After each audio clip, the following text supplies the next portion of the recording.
I will be presenting to you today some important details in Module 3, Geometric Sequence versus Arithmetic Sequence. On page 2 of your module, under the lesson proper, you have this activity, paper folding activity, wherein you are going to fill in or complete the table after the first fold, after the second fold, after the third fold. The big square has an area of 64, meaning the side of the square is 8. So the area is 8 times 8, or 64. If we will fold each corner to the center, it forms another square, wherein the side is divided into 2. So 8 divided by 2 equals 4.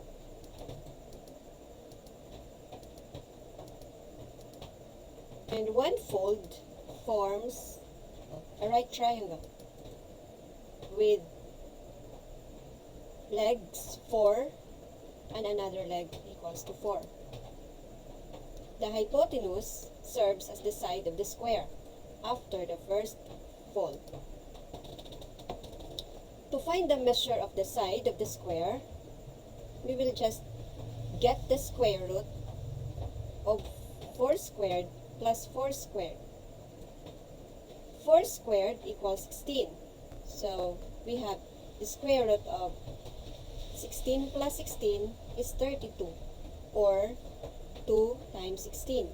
Therefore, the side of the square after the first fold is square root of 16 times square root of 2, or 4 square root of 2.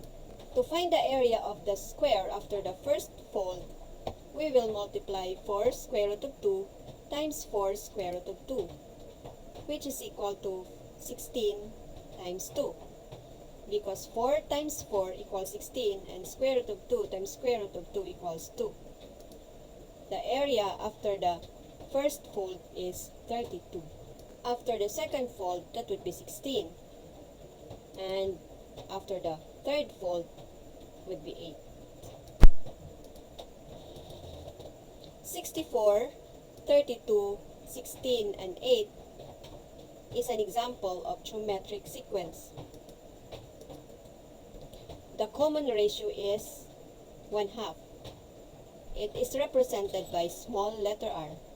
64 times the common ratio 1/2 equals 32. The area of the square after the first fold. 32 times the common ratio 1/2 equals 16, which is the area of the square after the second fold.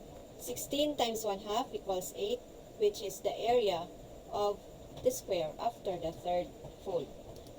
Try this. Can you continue the pattern without actually folding the paper?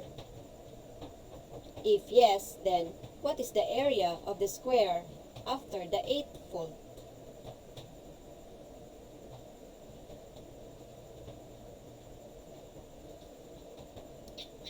You got it.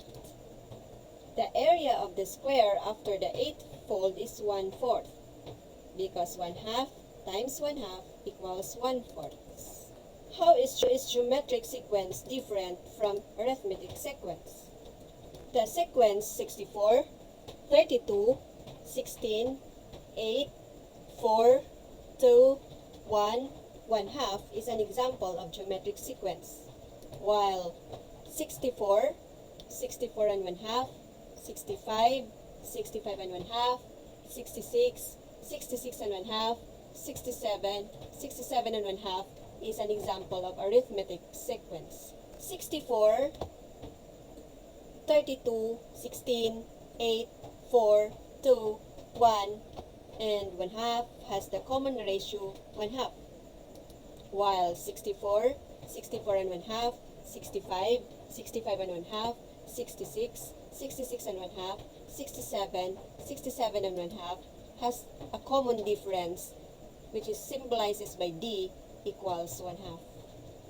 The next term, or the second term, the third term for geometric sequence is obtained by multiplying the common ratio, 1/2.